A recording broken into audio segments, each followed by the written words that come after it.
I begin in the name of the God whose mercy is profound, whose kindness is forever.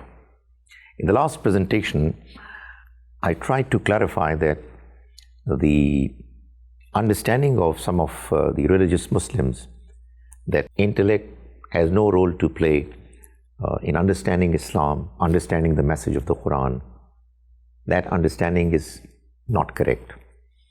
And I took some of their arguments and tried to prove that those arguments are weak arguments. Now let me present before you some clear positive arguments from the Quran that are helping us to understand and appreciate that Quran is inviting humans to use their intellect. God wants us to use our intellect for us to be able to understand His message properly. I will start by mentioning the story of the creation of Adam. The Almighty, before He implemented His plan of creating Adam and sending him to this world, announced His decision before angels. We know that angels are very obedient to God, but this extremely important decision of the Almighty, the Quran tells us, was questioned by angels.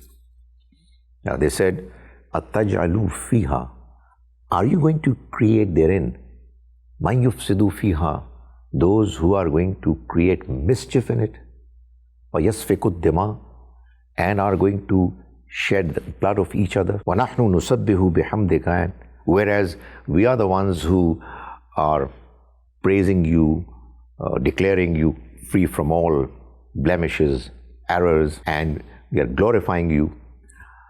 The Almighty responded not by snubbing them, not by saying, "How dare you ask this question?"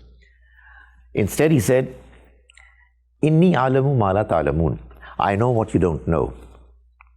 And then He went on to help them understand what the real scheme was. And the explanation that He offered to the angels through Adam, in a nutshell said, clarified to them that even though their questioning was not completely without reason, it was justifiable, yet they looked only at one part of the scheme and therefore got mistaken. They thought that God is about to make somebody, a creation, who will be given freedom, and they will misuse that freedom and create mischief on earth. And they were not wrong. But what they did not realize was that the same freedom is going to be properly, judiciously exercised, used by some other humans. And they are the ones for whom the Almighty would create this world. Because unless you have freedom, you cannot prove that you're really excellent human beings. You have lived up to the expectations of the Almighty. So in other words, the Almighty presented His master plan before His angels, and they asked a question that was based on criticism. God accepted their question and explained to them the complete reality, which when they understood it, they were satisfied. The message is that unless you are intellectually satisfied, how can you be convinced to accept a narrative, an ideology, and follow it? The second thing that I would mention from the Quran is that the Almighty tells us on a number of occasions to read the Quran and understand it. Two verses in particular very clearly require that we should understand the Quran and ponder and reflect over its verses. One verse is verse 82 of Surah An-Nisa, Surah chapter number 4. The Almighty says, do they not ponder over the Quran? وَلَوْ كَانَ مِنْ عِنْدِ غَيْرِ اللَّهِ. Had it been from anyone other than God, لَوَجَدُوا فِيهِ اخْتِلَافًا كَثِيرًا. They would have found therein lots of contradictions, discrepancies. In other words, the fact that the Quran is God's word is going to become clear to a reader when he or she is going to find that the Quran is absolutely consistent, something that is not possible for any human to ensure for a message that is being delivered to humans over a period of 22, 23 years. Quran is a book which is free from all contradictions, and this is something you can only understand if you ponder over and reflect the verses of the Quran. In other words, you use your intellect while reading the Quran. Surah Muhammad, chapter number 47, verse 24, the Almighty says just about the same thing. أَفَلَا يَتَدَبَّرُونَ الْقُرْآنَ. Do they not ponder over the verses of the Quran? أَمْ عَلَىٰ قُلُوبٍ أَقْفَالُهَا. Or is it that their hearts are locked? Why are they not understanding the Quran? Why are they not going deep into its meanings? So, this book is asking humans to use their God-given intellect for them to be able to understand what God is telling them in the text. A third point that I would want to mention is that the Quran, on a number of occasions, urges the reader to use her intellect to be able to see this world, understand how it has been created, how well organized, well designed it is, as we shall see later while talking about belief in God, how it's helping to arrange for our needs and making sure that whatever we need is being catered for, etc. The Quran says, "Inna fi khalqis samawati wal ard." Indeed, in the creation of the heavens and the earth, and the alternating nights and days, la ayatil li ulil albab. There are signs for those people who use their intellect. In another similar verse in Surah Al-Baqarah, this is Surah Al-Imran, the Almighty says towards the end, there are signs, la ayatil li qawmi yaqilun, for those people, those humans who use their intellect. This is a message which you would find in the Quran repeated over and over again.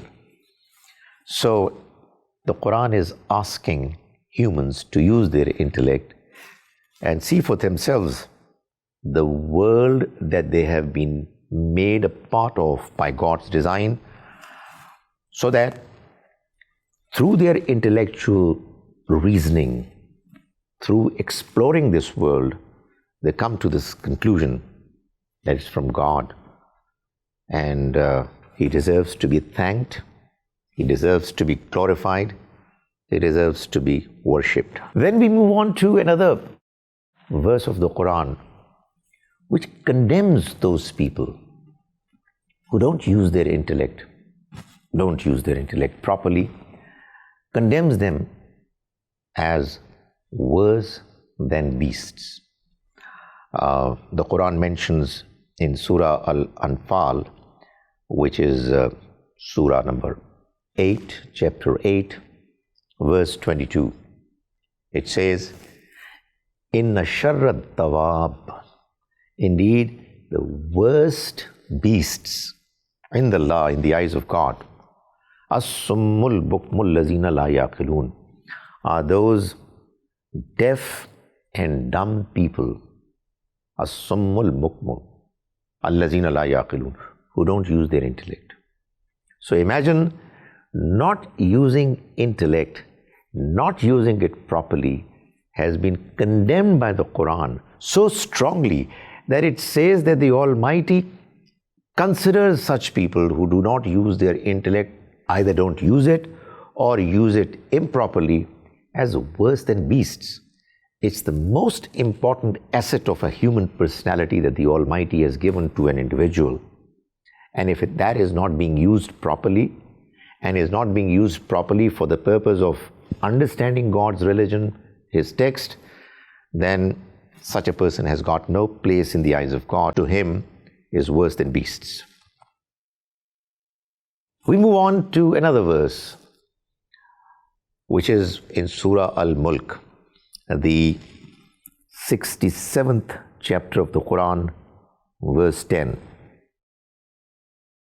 It is talking about people who will be destined to ultimately be thrown into the hellfire. Before they will go there, they will admit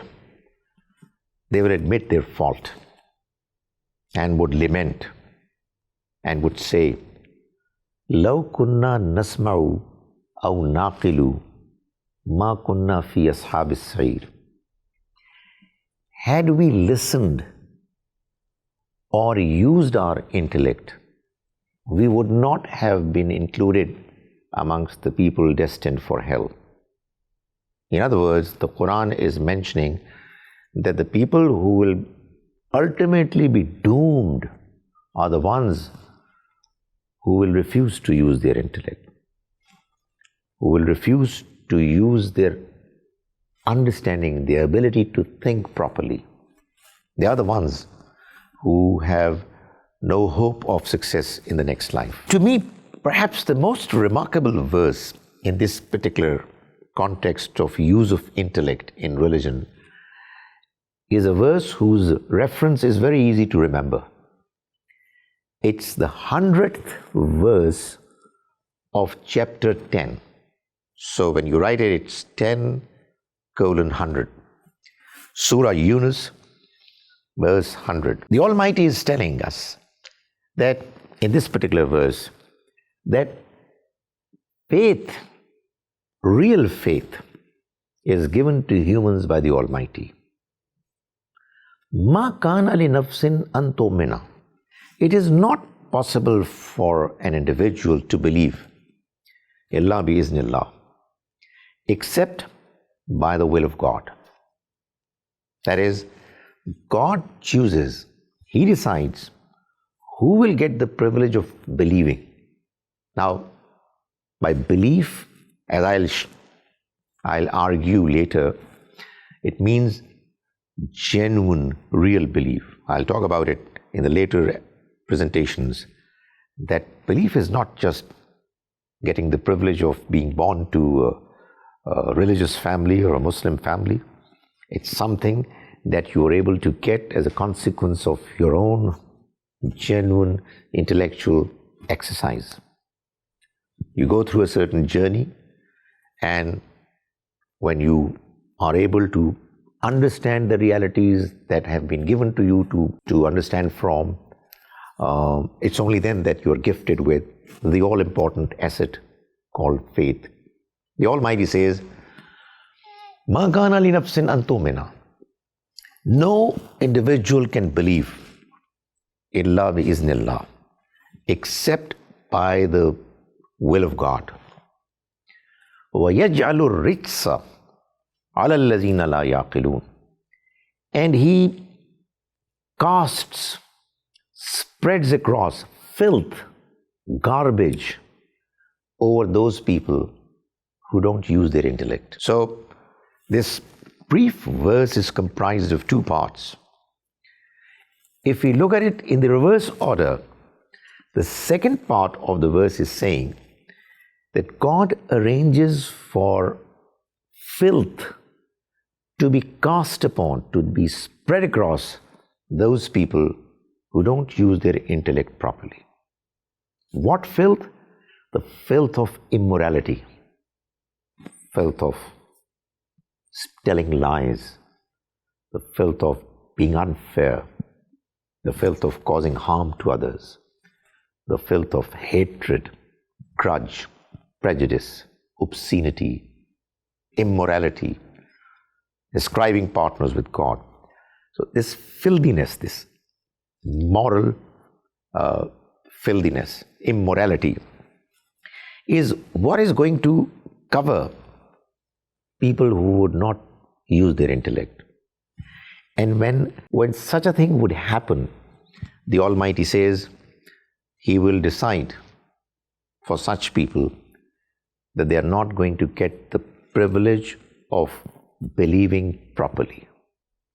So in other words, the Almighty is saying in the Quran very clearly that faith is achieved, faith is gained only through the use of intellect, proper use of intellect. So it's very unfortunate, very surprising that there are people who are religious, practicing, and yet they believe that faith has got nothing to do with intellect. Whereas the book that they believe in is repeating the same reality over and over again in different ways, that faith can only be achieved through intellect. This unfortunate reality has happened because of the fact that many Muslims have been given to believe and understand that they don't need to read the Quran with an open mind to be able to understand its message. If there is somebody who takes her time out to read the Quran, the individual would have no doubt whatsoever in mind, after having read the translation of the book, that this book is requiring the reader to open her mind, understand the message, and then through this journey of learning the message of the Quran intellectually, critically examining it, scrutinizing its contents, and going deep down inwardly in finding out whether it is making sense. Does it appeal to him or her? Does it seem to be from God, my Creator? And the Quran says, challenges, if you will do it properly, if you will do it as best as it deserves, then you will most certainly be able to get the all-important asset of faith. I'll continue with the discussion on faith in the next presentation.